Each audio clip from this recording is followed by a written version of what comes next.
धन की प्राप्ति तो प्रारब्ध के अनुसार होती है, इच्छा सबको रहती है। तो धन कमाने की अभिलाषा में दिन का समय नष्ट हो गया। फिर भी तो समय बचा। बोले बचा कुचा समय कुटुंब भरणे नवा, कुटुंब के भरण पोषण में समय चला गया। और अब तो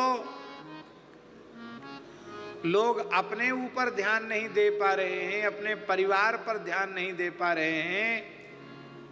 एक प्रपंच सबके पीछे लग गया, उसका नाम है मोबाइल।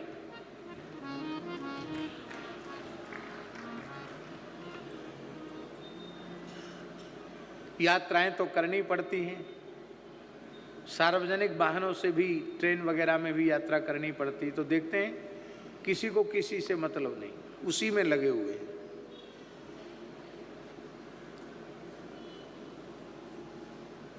कोई बहुत बड़े व्यापारी हो तब तो बात अलग है, व्यापारी नहीं है, विद्यार्थी, पंडित। महामृत्युंजय मंत्र की माला चल रही है तब तक फोन बजा, जरूरी फोन है तो बात करेंगे। तो ईमानदारी से बताओ, मंत्र जप के बीच में आपने बातचीत की तो अनुष्ठान बाधित हुआ कि नहीं हुआ? अथवा आपने बात नहीं की, उसको कंपन पर रख दिया, साइलेंट पर रख दिया और थोड़ा उंगली हिला डुला करके देखा कि मैसेज क्या है, किसका है, तो भी आपके मंत्र जप की एकाग्रता नष्ट हुई कि नहीं हुई?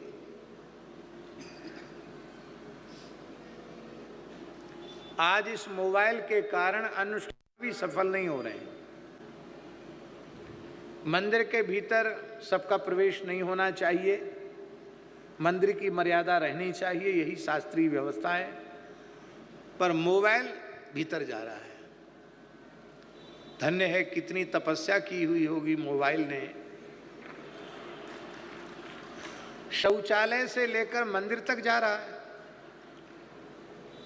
अभी एक सप्ताह पहले हमको मालूम पड़ा कि लोग शौचालय में भी, बाथरूम में भी मोबाइल लेके जाते हैं।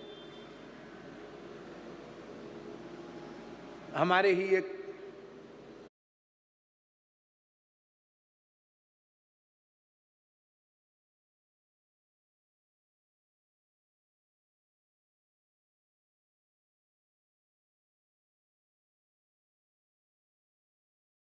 कि लोग शौचालय में भी, बाथरूम में भी मोबाइल लेके जाते हैं। हमारे ही एक संत हैं अनुराग दास जी, उन्होंने बताया कि महाराज जी मोबाइल बाथरूम में लेके जाते। मैं कि नहीं, बाथरूम में तो क्या कम, अरे नहीं आपको पता नहीं। मुझे तो पहली बार सुन रहे हम, बाथरूम में क्या जरूरत पड़ गई मोबाइल की? भोजन करते करते उसको छू रहे हैं, जूठा है, सखरा है, वही शौचालय में, वही मंदिर में जा रहा है, उसी से शालिग्राम जी का स्पर्श हो रहा, भगवान का स्पर्श हो रहा। कितना बड़ा पाप है।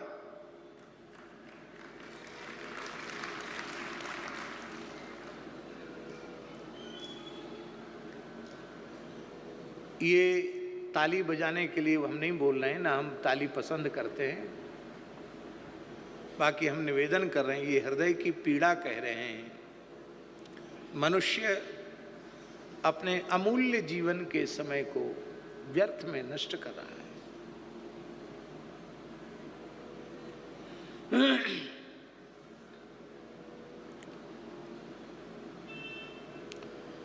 आपकी 100 वर्ष की आयु मान लो है, आप 100 वर्ष तक जिए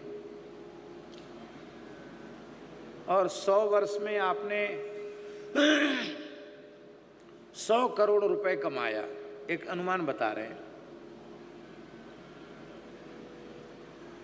पैदा होती तो कमाना शुरू किया नहीं होगा, 20-21 वर्ष में कमाना शुरू किया होगा। तो मान लो 80 वर्ष की आयु खपा करके आपने 100 करोड़ रुपए कमाया। अब भगवान आपके सामने आ जाएं तो आप उनसे कहना,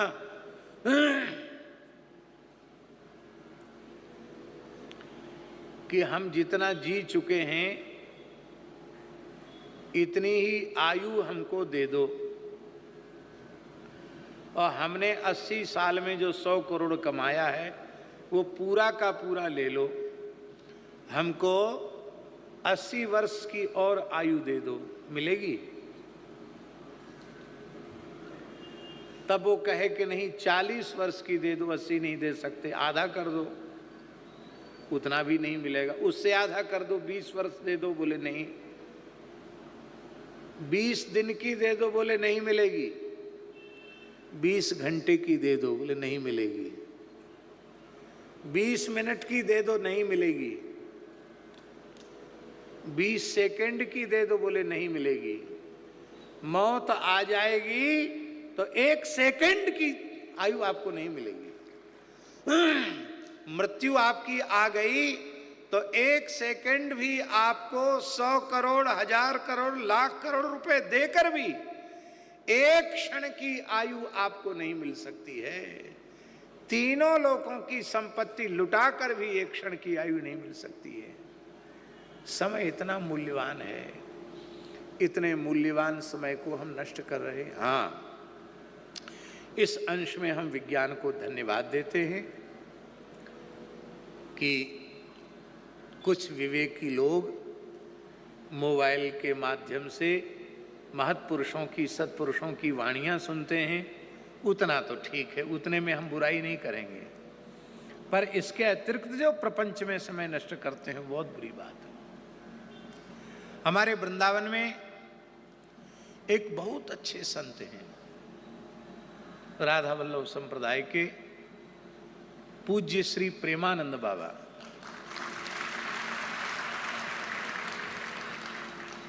वे वृंदावन से कहीं जाते नहीं हैं, और हमको तो ठाकुर जी ने यही सेवा सौंप रखी है, चक्कर लगाते रहो। तो हमको तो लगातार प्रवास में रहना पड़ता है।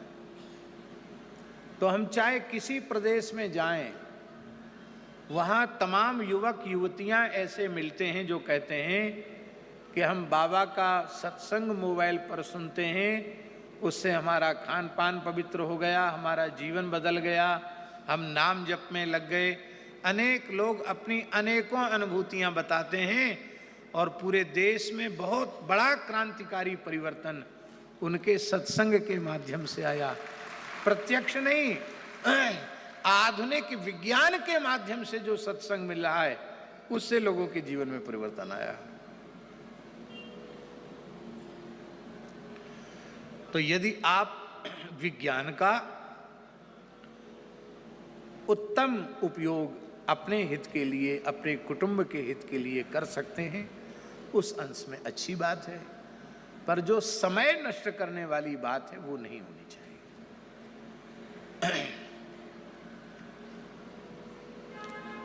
कुटुंब के भरण पोषण में सारा समय नष्ट हो गया। देहापत्य कलत्रादि स्वात्म सैन्ये स्वसत्स्वपि तेषां प्रमत्तो निधनम पश्यन्नपि न पश्यति। शरीर, संतान, पत्नी आदि जितनी भी वस्तुएं हैं वे सब नाशवान हैं, पर उनको भोगने में मनुष्य इतना मतवाला हो जाता है, निधनम पश्यन्नपि न पश्यति।